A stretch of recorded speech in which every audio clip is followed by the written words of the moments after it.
Afternoon, everybody. My name is Richard Cope. I'm the Senior Trends Consultant at Mintel. We're going to talk to you about some of the latest innovations we're seeing in travel, some of the trends which are affecting travel as well.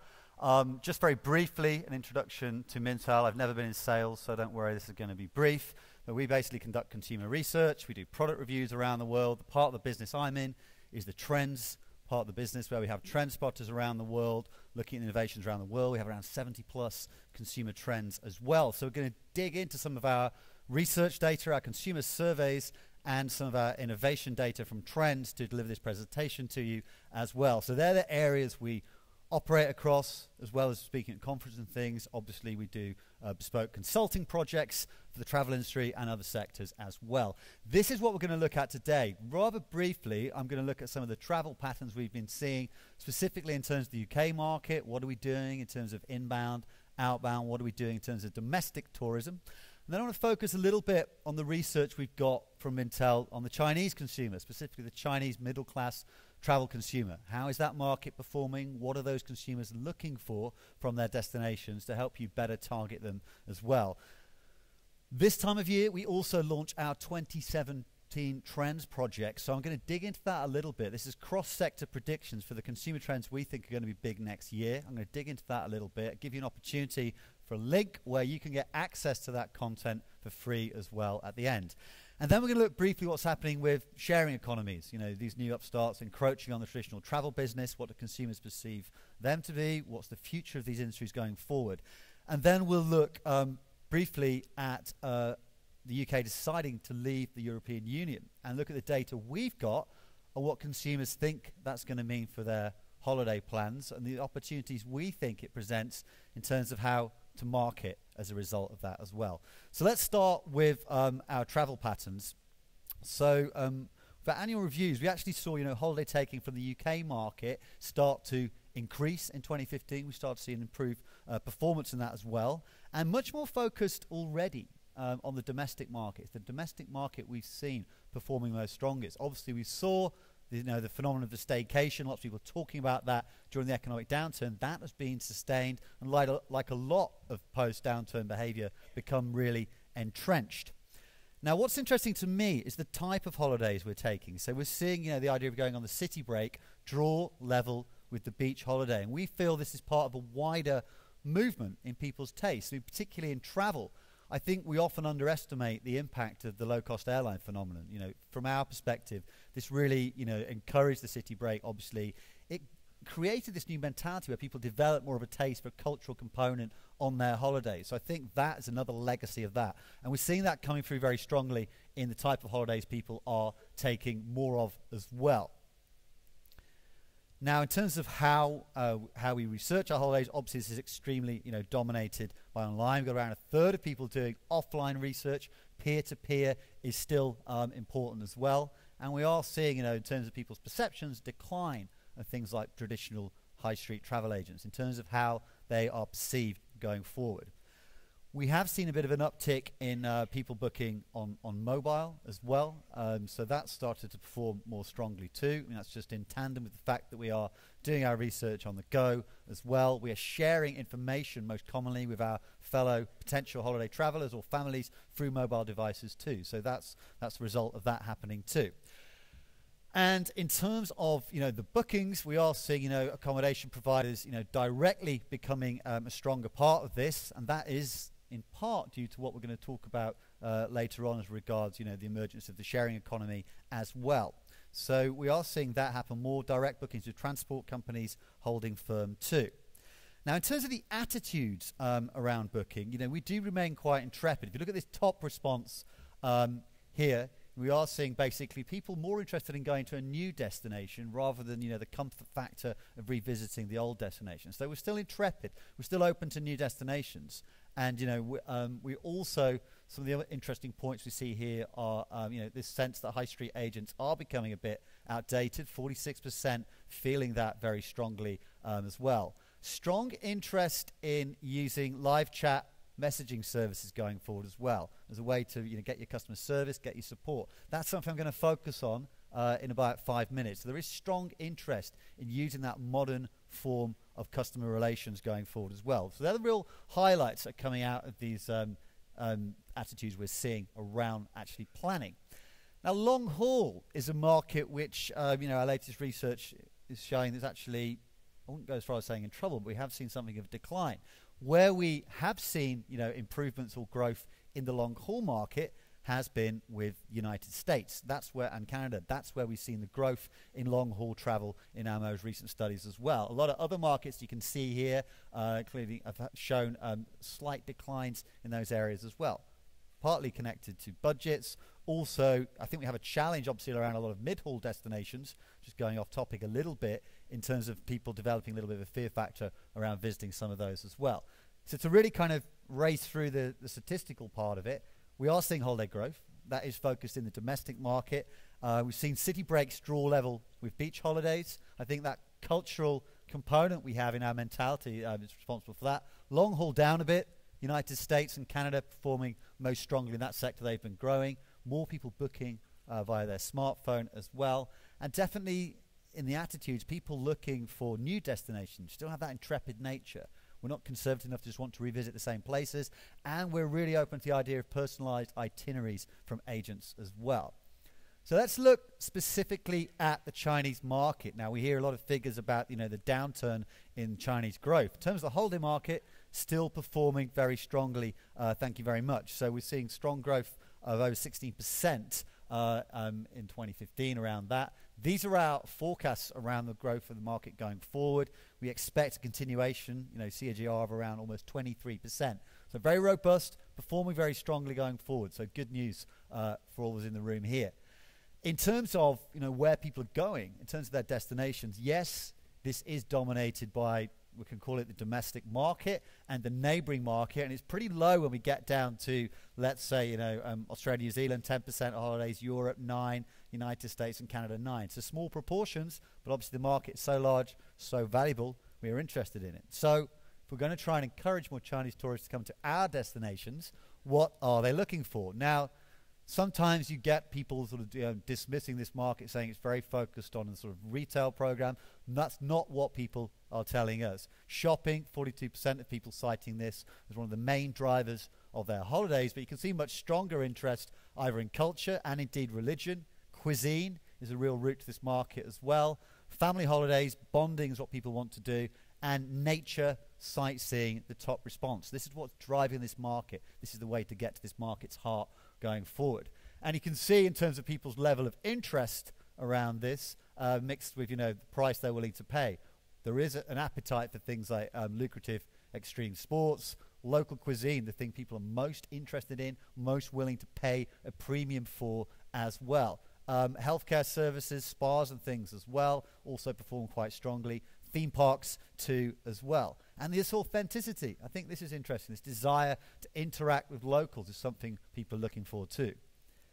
That being said, the Chinese market, I think like all travel markets, wants that kind of comfort of the familiar. So one thing we've started to see from our trend observations here at Mintel is more and more platforms connecting Chinese travelers with familiar brands, familiar methods of payment. Alipay is allowing people to pay using Alipay more and more abroad now. We've had this scheme connecting Chinese tourists with Chinese students abroad to help act as their guide. So that comforting familiarity is something people are looking for.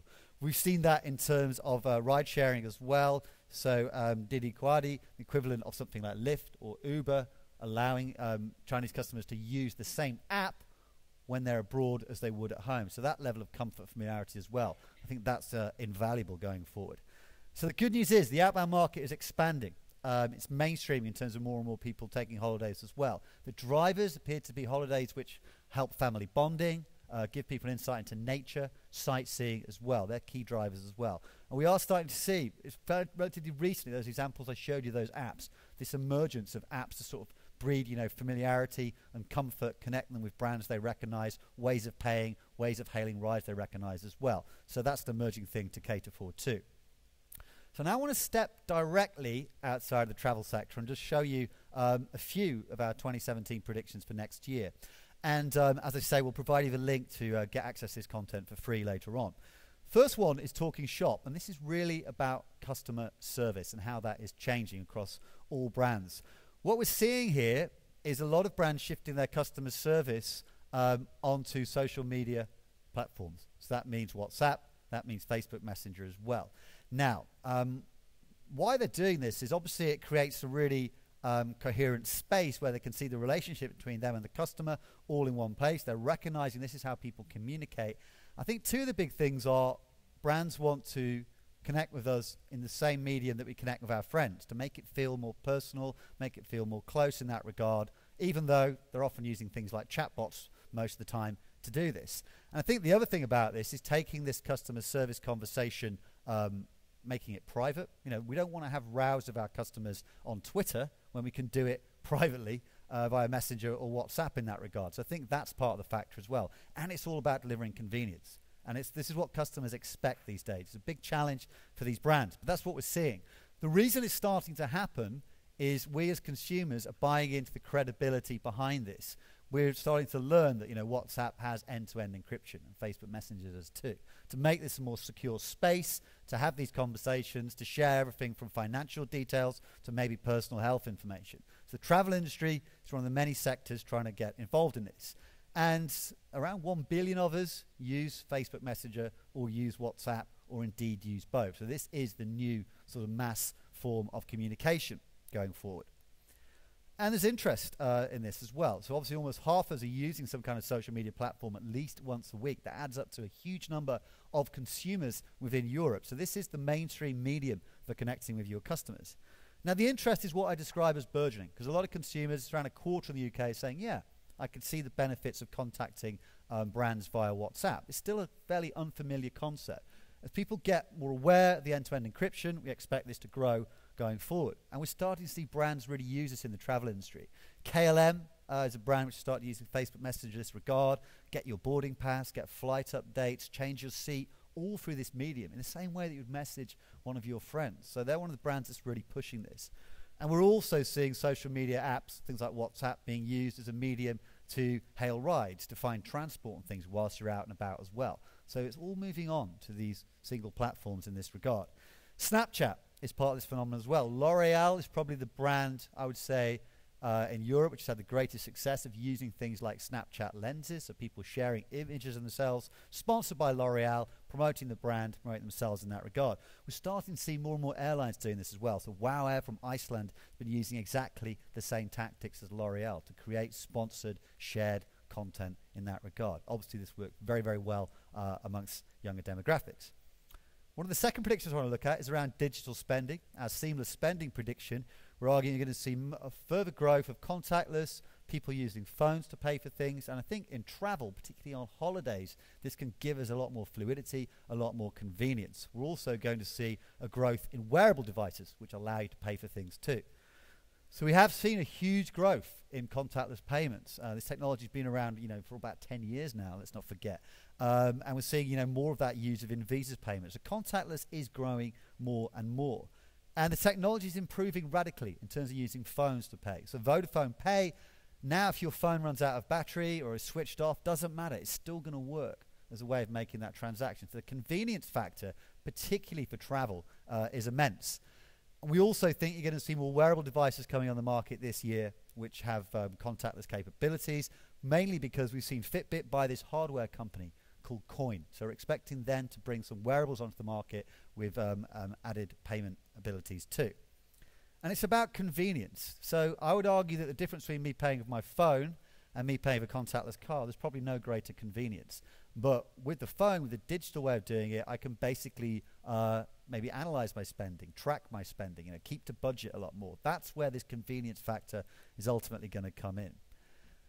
The challenge is convincing consumers this is a secure way of doing things, because some of us still think cash is the most secure way or the only secure way of measuring our spending as well. But then again, we see a different mentality in China, where things like Alipay from Alibaba, these kind of methods are more entrenched.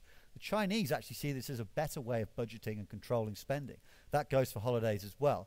Now, I'll show you a kind of flippant example here, this Pavlok wristband, which is sort of programmed to give you little shocks when you're nearing your spending limit, or a big shock if you go over your spending limit and hit your overdraft. So I'm not the guy who came and told you this is going to be massive at Christmas, but I think using this as a way of tracking your spending and staying on budget is one of the appeals of this. So Malaysia, we've seen concepts like this where people are, we talk about preloading in the UK. This is a more responsible form of financial preloading where people are buying their drinks for a night out before they go out. So it's an extreme example, but I think in terms of using digital payments to budget, plan your trip, plan your holiday, this is part of the appeal of this method. And you are going to see more and more things coming on the market which allow you to pay, jewelry, rings, you name it. And not all of these maybe will, succeed. But I think with things like an aging population, the idea of gesture control, different ways of paying, I think I can see something like these smart payment rings working in that regard. Also allowing us potentially to pay for things digitally in remote areas of the world and not worry about the security of, carrying things like cash. So Ghana Bank's done this big program about enabling people to pay using fingerprints as ID as well, rolling that out in remote areas where people don't have other options of payment or security. And you start to see this happening more and more in things like leisure, so going to things like music festivals, these prepaid smart bracelets allow you to avoid queuing, allow you to avoid having to keep tickets and things like that. Just make it a more fluid experience. So it's in the leisure sector we're going to see this demonstrated. This is one of the kind of funniest examples we've seen. So Lucy Davis, a student here, created these RFID tagged nails, so she could basically travel seamlessly and pay for her travel through contactless nails. Now again, I'm not saying these are going to be big and you're going to see these branded by different travel companies, but the technology to pay in these kind of ways is there. The final 2017 prediction I want to talk to you about is cultural social responsibility. It's an opportunity for brands to step in and sponsor cultural monuments, community spaces. Now, the reason we think there's a big opportunity around this now is firstly we have a big public funding crisis across Europe, whether you're in the European Union, whether you're not. We have shortages of funds to pay for the conservation, preservation of lots of public buildings, many of which are the celebrated attractions you'll see throughout this building, the showpiece of people's tourist brands. So there's an opportunity for brands to step in and help pay for this. So this is the funding shortfall we're seeing in the European Union to protect monuments, which is going down. Same thing is happening in the UK as well. And it just so happens that here in Europe, 4 of the top 5 countries for a number of UNESCO heritage sites are situated here in Europe. So there's a big market. It's a big part of the European travel experience is ensuring the integrity of these monuments. And consumers around some of the top tourist cities in Europe are really dissatisfied with the state of their streets, the state of their buildings. So there's a desire for brands to step in and help them in their communities and also make these places more attractive as travel destinations as well. So what we've seen is this trend really started in Italy. So loads of examples of different brands sponsoring restorations of, palazzos, different areas of the city as well. Taking responsibility for that, not kind of overtly branding it and defacing it, but taking responsibility. So some of the most famous examples are things like Bulgari, basically looking after the Spanish Steps, helping restore that as well, sponsoring that. We've also seen a host of fashion brands get involved in adopting different spires of the Duomo in Milan to help its restoration as well. And we've seen other things happening with, I think, Calzedonia has been protecting the amphitheatre in Verona as well. So around these 2017 trends, these messaging platforms are gaining credibility as a way of being a secure form of customer service and eventually payment as well. So that's going to really raise customer expectations about how well brands perform in terms of dealing with that. We'll see Snapchat used more and more in campaigns, because it's perfect for bragging, showing people where you are on holiday. It's perfect medium for that as well. It's going to help peer-to-peer marketing. Digital payments, I think, it gives us more security. We're not carrying cash around. We're not doing transactions. It's that travel-proof approach. The Vodafone system I showed you, which works when switched off, that's perfect for travel as well. So we think that's going to grow as well. And the wearable wallet aspect of that will probably seep through in things like music festivals before it gets into the travel industry. But it's definitely a good place to sort of debut it too. And we do think there is this, huge opportunity to sponsor cultural monuments, the sort of iconic things we're selling as well. And, looking at what's happening around the world politically in terms of populism, in terms of nationalism, let's not escape it. Some people are really worried that, their cities or their countries are losing some of their cultural heritage. Well, this is a way for brands to, promote and protect that without infringing on any liberal sensibilities as well. So that's something we expect to grow. So I now want to look a little bit around what we're seeing around sharing economies. So obviously Airbnb, figures for this are, extremely impressive in terms of how much this is growing. I've heard talk this week that if Airbnb, was sold for what people value it, it would be bigger than Marriott now in terms of the price it might fetch as well. So hugely popular, huge penetration in terms of cities and countries as well. Surprise, surprise, when we talk to people's use of, using things like Airbnb, Roomorama, concentrated more amongst younger consumers, but pretty strong with the sort of middle segment as well. I think one of the reasons something like Airbnb is succeeding so well, it's not just the obvious idea of it being about economizing and circumventing the mainstream to save money.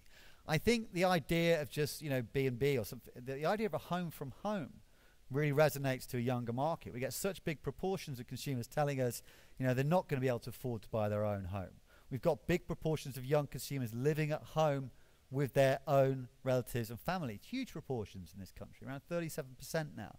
So I think that idea of staying in someone else's home and making it yours really kind of resonates emotionally. And that's another part of the factor behind this.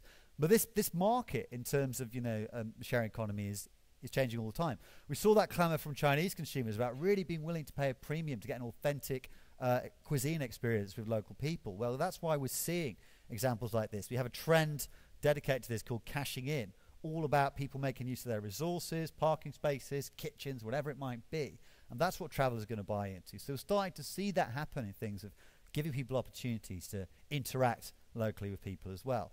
And in terms of how you can make money out of the travel industry if you're a consumer, the whole kind of, courier thing, which I remember some of my friends were doing this back in the 90s, flying to Buenos Aires and taking packages for people. That's sort of, being sort of made provision by apps as well. So you get paid to travel, paid to deliver as well. We're seeing more and more embodiments of this in this cashing in trend. So let's look at transport. Now, the idea of hiring transport rather than using your own vehicle is becoming more important, more pertinent in terms of the domestic travel market as well. So if America is, probably the car country in the world, we certainly associate with it, what we're actually seeing is far fewer younger people getting their driving license in America. We're moving away from ownership of vehicles towards access. So access to transport is going to be a big market in the transport industry. And some huge growth predictions in the next 5 years, the number of people using car sharing schemes, for example, 7-fold increase predicted in the next 5 years around use of those. And, we're just as we're putting our homes onto the market for people to have access to, we're putting our vehicles onto the market. So apps like Drivey allowing to do that as well. Put your car on the market for other people to use. This is accentuating all the time in travel. And what we're starting to see is certain cities, as they try and go greener and cleaner, they're trying to create apps like this one here in Helsinki to actually provide a fusion of private transport apps and public transports to allow people to use combinations of the both for the most seamless travel experience. So that's something we'll see developed as well. Uber, obviously, you've had this landmark ruling in the UK recently around employee rights, which would really radically, I wouldn't say threaten, but change their business model. But again, penetration of Uber, with some notable exceptions we'll be aware of, really, really strong as well. And we've got a story here about Uber and Lyft doing more to provide services for seniors. The aging of the population in so many areas is going to drive this forward. So the need for deliveries from Uber is focused on things like Uber Eats at the moment, or delivering flowers and fashion. Getting an aging population around is going to be a huge business for transport going forward. And I think that is going to be the future of Uber. And also, it's just more economic. If you live or if you're traveling around a very busy city like London or New York, studies are showing it's actually cheaper just to get access to transport via something like Uber than ever have your own vehicle. And that gets accentuated even more if we look at the predictions around driverless vehicles. Again, the driverless concept, it's already here. It's the legislation and things which is holding it back. And again, that aging population who wants to improve mobility, quality of life, quality of their holidays. Huge market for this. It's going to pay for this going forward. And it's also seen as the more economic way to travel, which is why, Uber, Lyft, everyone is looking at driverless cars. All the big car manufacturing companies are looking at this as well. They see this as the future in terms of where the business is going. We're already seeing these trialed on streets. And it's probably the travel industry where you're first going to see this carry through. We're going to have driverless taxi fleets as promised here in Singapore. It's probably where you're going to see it debut going forward. So with the sharing economy, it is obviously driven by thrift, the desire to circumvent the mainstream. I also think it's got that warm feeling, giving you a temporary home amongst younger core consumers who don't have one as well. Access over ownership in automotive. I think you're going to see more growth in holiday sharing, holiday hires, and also experiential driving. I think the idea of driving an interesting, fun car and driving for pleasure is going to be something which become more strongly entrenched in the holiday experience as well. But I think Uber, as well as driverless cars, the reason that market will come to market is that aging population. So the final thing we'll look at is around the UK decided to leave European Union. Now, there's a lot of optimism about the current financial situation. I guess I should out myself here as someone who voted to remain. And there's a lot of optimism about the situation at the moment. I think the Daily Mash article here really kind of sums up why there's optimism. They say that lack of Brexit effects prove Brexit has not yet happened. And this is something we have to remember. And we're always talking about this internally, is that people talk about post-Brexit. Well, nothing has happened yet. So obviously what I'm going to show you now is consumers speculating about what might happen. So that's something really important to bear in mind. But despite the legal challenge we've had recently, we do have Theresa May still on course, as she says, to trigger Article 50 and begin that 2-year process in March. So at least it's happening. Before that, we had lots of examples of, betting companies allowing to bet that, Article 50 is never going to be triggered. The UK is not going to leave the European Union before 2025. Now, indulge me while I give you this quote from Europe, because the singer Joey Tempest actually seems quite on the money with what he was talking about with the advent of Brexit as well, saying we're leaving together, still it's farewell, maybe we'll come back to earth, but who can tell? So the point really is nobody knows what's going to happen here. But we've spoken to consumers about how they perceive what might happen in the holiday market. So what might change our confidence and our ability to spend on holidays is things like this. Obviously, are we going to have access to a single market? What's going to happen with EU trade agreements? What's going to happen to how much we're paying for goods? How's that going to impact on our holiday budget, obviously, as well?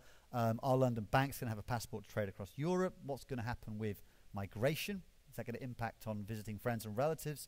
Tourism, there's ingoing and outgoing as well. What's going to happen to the whole travel process? Also, we might have had a rebound this week. We have obviously, our travel money's not going as far as it did. I was in Rome on holiday with my parents a couple of weeks ago, and I found out we'd actually effectively joined the euro when I tried to take money out of an ATM, because the exchange rate was basically 1-to-1. So our spending power has gone down, which is why bankers are talking about it being at these sort of Bowie Jagger levels of 1985. So that's something to consider. I think just looking at this sort of huge proportion of non-UK born workers in the UK. Now we talk about this a lot in terms of what might happen if we change this situation, in terms of what it might mean for our economic output, etc. Let's think about it in terms of what it might mean for flows of VFR tourism in and out of the UK as well. It has the potential to impact on that.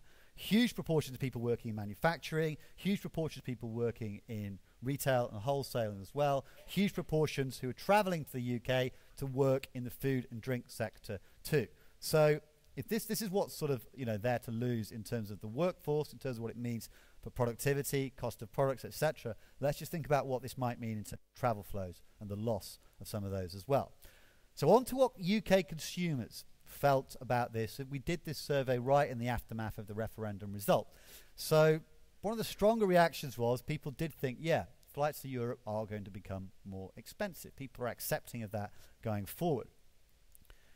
And they also suspect that travelling abroad is going to become much more inconvenient in terms of our access to borders, the time it takes, etc. as well. These are fairly mainstream responses, acceptances of this too. And already, a third of people saying they're going to holiday home at more as a result. I've already shown you the strength of the domestic market and how that behaviour around the downturn has become entrenched as well. So these are the mentalities people are showing.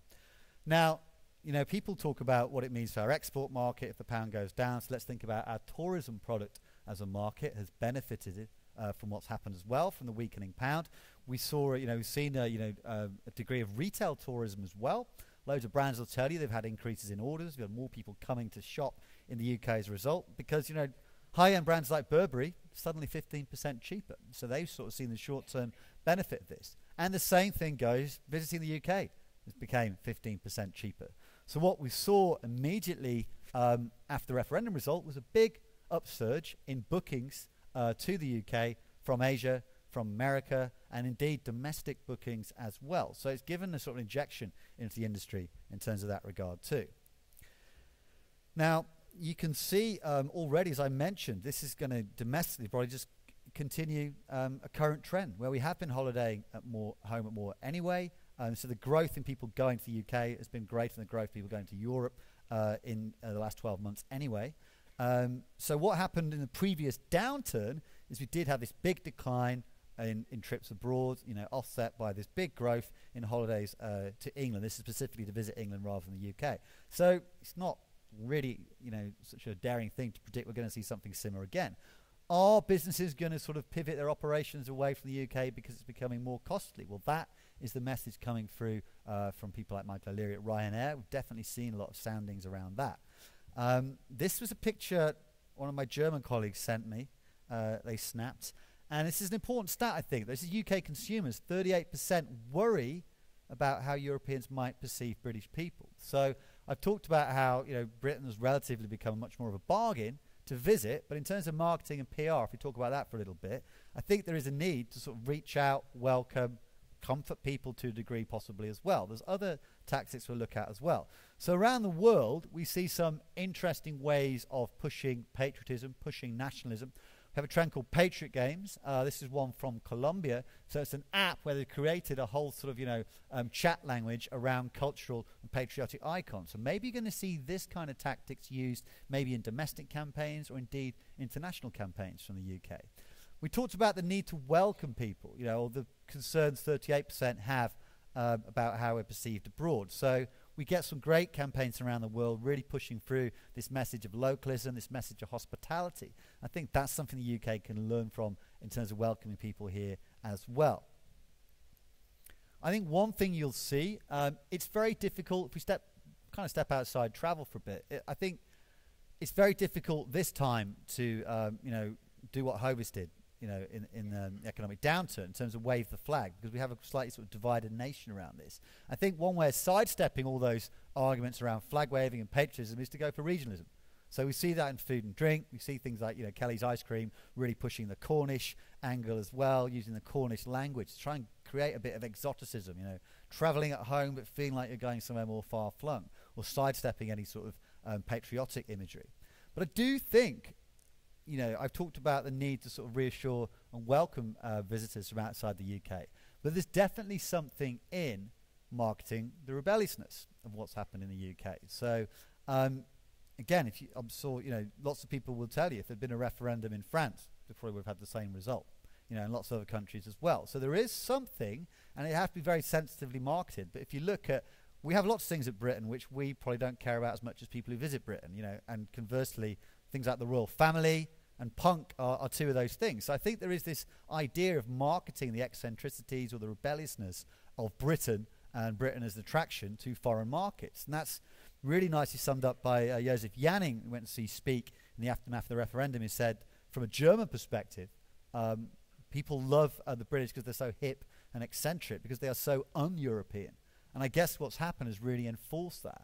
So I think there is something to look at here in terms of marketing this. We need to be welcoming, but there is potential to sort of market the sort of contrariness or the rebelliousness around this as well.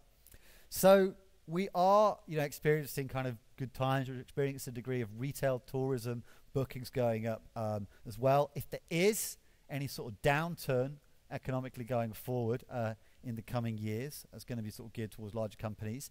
There's definitely going to be a travel boom around staycations, foreign arrivals you mentioned as well, but there is this danger that things become more expensive for us to travel abroad as well. And I think we've seen people worried about how Britain is perceived abroad. So there's a need for brands to try and, in all sectors, not just travel, but try and promote this idea of harmony, coming together, reassure people that they're welcome coming here as well.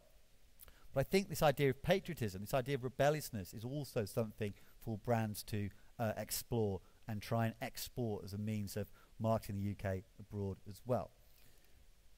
So this link here, if you use this link, mintel.com/WTM, will give you the 2017 trend predictions I was talking about. We also have predictions now looking at the rise of Africa as a trading partner. We have a big section looking at pollution, being something consumers are really going to wake up to this year in Europe, start trying to protect themselves against as well. So there's plenty in there which is relevant for travel. I hope you find that useful. Happy to take any questions. We haven't been using the slider system, but I don't know if there's a microphone in the room people can use to make questions, or if not, I guess you just have to shout. Yes, gentlemen.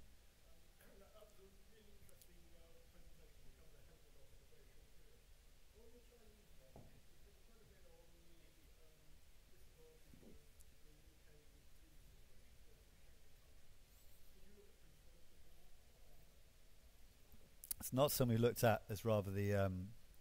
We haven't asked people in China their individual perceptions around countries and the inconvenience around that. So that isn't something we've particularly looked at, I don't think, to be honest, no. Sorry. Yes.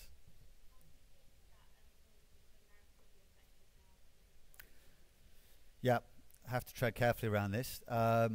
So in terms of economically what's going to happen, that's pure speculation. I mean, I think what history tells you in terms of travel, any idea that, you know, some people might not want to go to America anymore, I don't think history really bears that out in terms of people boycotting and things. I think people, the only thing that seems to sort of deter people visiting destinations, rather sort of political events or regimes, tends to be more about, you know, fear of, you know, terrorism and things. That seems to happen. I can't think of any instance in the past where, you know, a change of, you know, president or a change of leadership in a major tourist destination has had any impact. So I don't think there's any precedent for it to affect arrivals from UK or Europe there. Hi. Just thinking about some of those digital trends, bearing in mind that within about 5 years, the over 50s will be the major market for travel and tourism globally. Just how much traction are those trends realistically going to get amongst that very, very large market? Is there a sense that there's perhaps a little bit too much evangelizing about digital platforms, new ways of engaging with travel, especially through the transactions? Is there a danger that we overemphasize and overfocus on those? We're actually ignoring where a lot of the real action is, where that action is there transacting using old traditional offline ways? Yeah, well, definitely the over 55s market is key. This is, you know, we'll talk about them a little bit in a moment. But in terms of whether they're going to use those kind of digital transactions, you know, whether it's the customer service, whether it's digital payments, it's our belief that, you know, I showed you that slide around 37% of 1634s living at home with their parents. Our belief, one of the major legacies of that is you'll get a generation, you know, people in their 50s who are going to be much more clued up, have greater awareness, greater aptitude of, you know, all kinds of online services and apps, because they're living with the tech guys and the tech girls. Their sons and daughters are going to introduce them to these concepts, train them in these concepts, and we think that's something which will really help push on a lot of these things. But you're right to identify the over 55s. I think when we came here last year, we talked about that. I mean, it's the market which has got more disposable income than any other group at the end of every month when we talk to them. Still, I think we're guilty, you know, of marketing to over 55s, over 65s in quite a patronizing cliche way. Travel industry, I think, can be guilty of that in some of its imagery. You know, financial services can be guilty of that, you know, the kind of cruise ship, snowy-haired couple sort of imagery. And we need to recognize that group for who they are. So I think we need to look at brands like Lancome, rehiring Ilabezza Rossellini as the face of their new brands, or, you know, Italian fashion brands like Boggi using older models, and that's the way to go with that. But that market is key, because they're probably the last market which, you know, isn't going to adapt some of the circumvention things I'm talking about, like, you know, Airbnb and Uber, as much as younger groups, but they're also open to that, using that technology we mentioned to try and make things smoother. Hi. If we make a distinction between payments through mobile, tablets, and PC, which one would you think is growing the fastest? I mean, of course, it's mobile or tablet, but which one do you think is growing the fastest? Mobile. I mean, I shouldn't be on stage criticizing Mintel's data segmentation, but I don't think it really makes sense to separate tablet particularly. We do classify it as a separate device, and I know, I guess part of the appeal is the interface and it being more practical, but I think it's more about mobile than tablet. Tablet for me, tablet and laptop are kind of the same thing, really. And would that then apply for the UK specifically?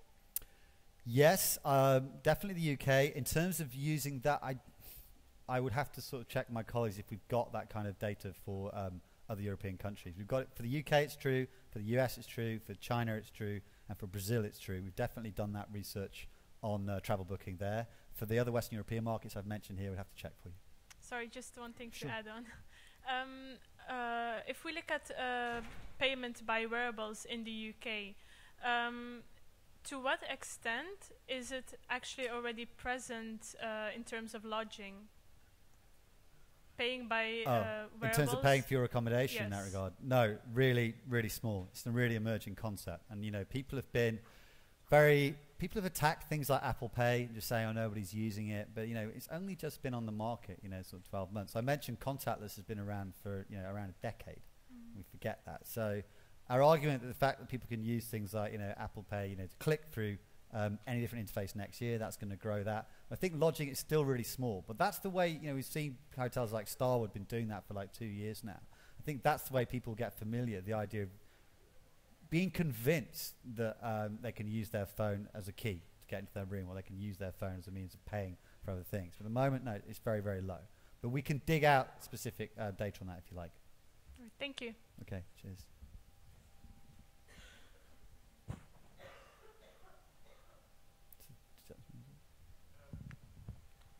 You were saying that one of the things holding back instant paying contactless is the lack of privacy, and have people be more trustful of where the information is going. Do you have any advice as to how you could reassure people that the information is remaining private?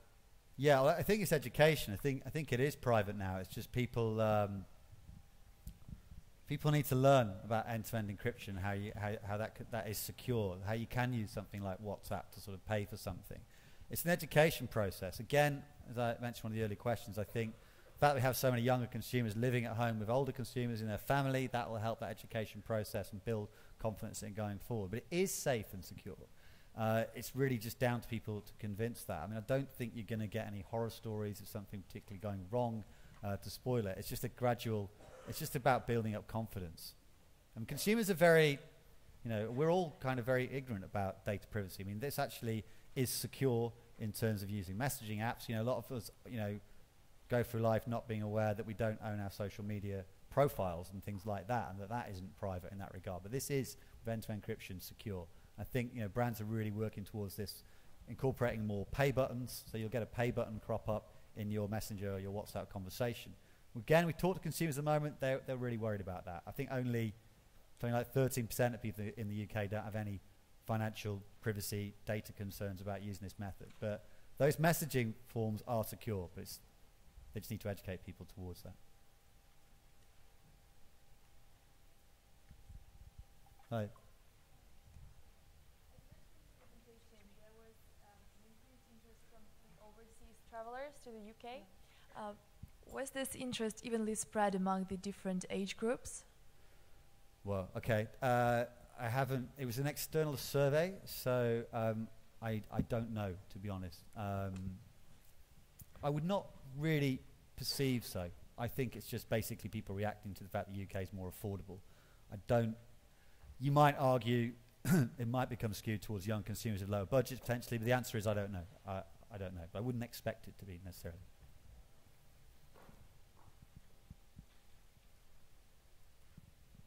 Any more questions?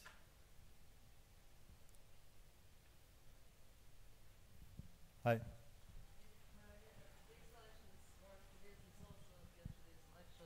Are similar to Brexit.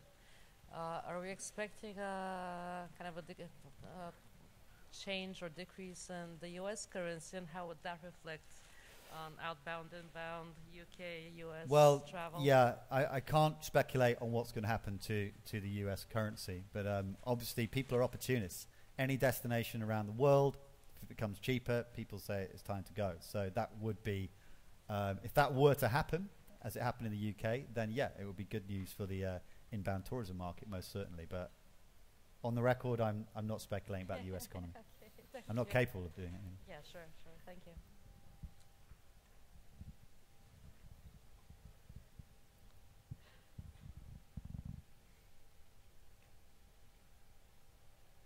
Any more questions?